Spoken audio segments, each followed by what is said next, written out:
Ok, jóvenes, tengan ustedes buen día. Estamos acá trabajando con la unidad número 3. Esta unidad número 3 habla de la forma como nosotros vamos a ir aplicando lo que avanzamos en la unidad número 2. ¿Ya? Entonces, es necesario que la figura esté bien clara para que nosotros podamos hablar de cómo hacer o construir una base de datos. Recordemos que en la unidad 2 nosotros hablamos de las definiciones de las estadísticas y nos indican de que estadística es un conjunto de métodos que se ocupa de recolectar datos. Y la unidad 3 justamente habla de cómo elaborar y construir una base de datos. ¿Cómo vamos a construir una base de datos? Recolectando datos. ¿Cómo vamos a elaborar una base de datos? Recolectando datos. ¿Cómo vamos a recolectar datos? Eso es lo que indica la definición de estadística. Además, también nos dice que aparte de recolectar hay que registrar, hay que clasificar, hay que resumir, hay que interpretar, hay que analizar. Todo eso está en las unidades sucesivas, la 4, la 5, la 6, la 7, la 8, la 9, la 10, la 11 y la 12. Entonces, acá nosotros vamos a empezar a hablar sobre cómo elaborar. Para recolectar datos nosotros necesitamos recurrir a información de tipo interno y de tipo externo. ¿Okay? ¿Cuándo es de tipo interno? Cuando las observaciones se realizan dentro de la institución. Cuando se consideran externos. ¿Cuándo se utilizan, cuándo se consideran externos? Cuando se realizan afuera de una institución o de una empresa. ¿Ya? También hay fuentes primarias y fuentes secundarias. Las fuentes primarias son los censos de población y vivienda, los índices de precio del consumidor, la forma como ha aumentado el costo de vida, y las fuentes secundarias son aquellos organismos que miden precisamente este tipo de situaciones, ¿no? Como en este caso tenemos el Instituto Nacional o puede ser el Banco Central, todos. Ahora, en los censos demográficos, nosotros tenemos que considerar aspectos relativos a el tamaño de la población, la forma como vive la población, el ingreso de la población, el número de hijos que tiene la población. En las encuestas nosotros también podemos hacer el mismo procedimiento, pero tenemos que considerar aspectos relacionados con las ciencias sociales, la educación. ¿Okay? Tienen ambas sus ventajas y sus desventajas. También podemos decir que los censos se pueden realizar mediante la observación y mediante el interrogatorio. La observación es algo no confiable a no ser que lo que nosotros observemos lo estemos registrando. En cambio, el interrogatorio necesariamente es el contacto visual con la persona a la cual se está tomando los datos del censo. ¿Ya?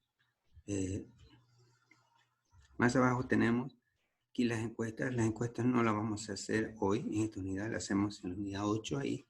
Finalmente, simplemente la vamos a mostrar para hacer la comparación entre el censo y la encuesta.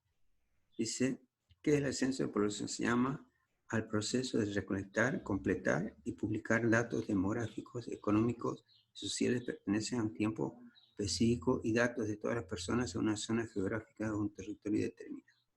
Ese es el trabajo que ustedes van a hacer a continuación en la unidad 3. ¿Ya? Y, Aquí nosotros tenemos en este párrafo, dice, el propósito principal de un censo de población consiste en satisfacer cierta necesidad de información estadística concerniente a los habitantes con vistas a planificar una serie de aspectos como el requerimiento de alimentos, el número de escuelas y hospitales, así como su ubicación, procedencia, número de hijos, edad del hijo mayor, etc. Eso es lo que vamos a hacer nosotros en el cuestionario que tenemos más abajo. ¿Ya? Los tipos de datos pueden ser, los tipos de datos son variables. ¿Ya? Por ejemplo, el ingreso es una variable. El número de hijos es una variable. ¿Ya? El tamaño de la vivienda es una variable. La estatura de los hijos es una variable. ¿Ya? Entonces, esas cositas hay que considerarlas como variables. ¿Ya? Las variables pueden ser cualitativas y cuantitativas. Las cualitativas pueden ser cualitativa nominal y cualitativa ordinal que tenemos acá. Las variables cuantitativas pueden ser discretas o pueden ser continuas. Y aquí están con su ejemplo cada una de ellas. Así que no hay mucho que, digamos, leer para darnos cuenta de cuáles son aquellas variables discretas y continuas. De todas maneras, vamos a ir viendo más adelante lo que vamos a considerar el diseño del formulario. Un formulario sirve para precisamente recolectar datos. ¿Ya? Los datos están relacionados a aquellos que identifican qué es lo que vamos a hacer y a determinar el problema que nosotros estudiamos, que investigamos. Aquí el formulario es una serie de preguntas que nosotros vamos a hacer a los que vamos a censar. Por lo tanto, es necesario considerar el diseño del formulario. Y aquí está el diseño del formulario. El diseño del formulario, como ustedes lo pueden apreciar acá, dice desde la pregunta 1 hasta la pregunta 14, ¿ya? Corresponden a el jefe del hogar, al encargado de la casa, al papá, ¿ya? Al jefe de familia en este caso. Desde la pregunta 15 hasta la pregunta 24 están relacionadas con el cónyuge, la pareja, y desde la pregunta 25 hasta la pregunta 46 están relacionadas con el número de hijos. Aquí nos olvidamos de hacer una casillita para saber cuántos números de hijos. Si anotamos 3 hijos, entonces acá vamos a llenar la casilla 1, la casilla 2 y la casilla 3. Si anotamos 5 hijos, la 1, la 2, la 3, la 4 y la 5. Las demás casillas quedarían en este caso en blanco. Ahora, una vez completado el llenado, hay que imprimir 30 copias para hacer 30 llenados. Hay que visitar la calle, la manzana o el barrio donde uno vive, ¿ya? Y hacer las preguntas relacionadas con los chicos, ¿no? Con los que viven ahí. El paso 13 sería que aquellas personas que están siendo censadas y que no pueden contestar algunas preguntas se dejan en blanco las casillas, ¿no? Y la pregunta 4, que todo el llenado, los 30 formularios hay que archivar. El número 5, y hay que enumerarlo. Y aquí tenemos al final, tenemos un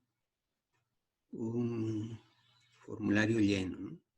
Aquí lo llenamos a máquina, pero en realidad lo que tenemos que llenarlo es en forma manuscrita, con lápiz o bolígrafo, ¿no? Todas las casillas llenadas con lápiz y bolígrafo, ¿no? Entonces, eso sería lo relacionado con la unidad número 3. La unidad 3, una vez que terminamos los datos, los censos realizados en un número de 30 por cada persona, por cada estudiante, nosotros vamos a ir a una hoja electrónica. Y en una hoja electrónica vamos a explicar cómo se llena o cómo se va pasando el censo demográfico que hemos hecho. ¿Está bien? Eso sería en cuanto a los... y aquí tenemos la hoja electrónica ya llena, ¿no? Aquí ya tenemos llenada la hoja electrónica. ¿Ok? Con eso estaríamos terminando la unidad número 3. Aquí aparece un nombre, señora Raquel, porque la máquina es de ella, así que nos la prestamos porque la mía no funciona, aparte de la grabación, ¿no? Hay un problemita con el software. Eso sería todo, jóvenes. Nos vemos. Hasta luego. Gracias.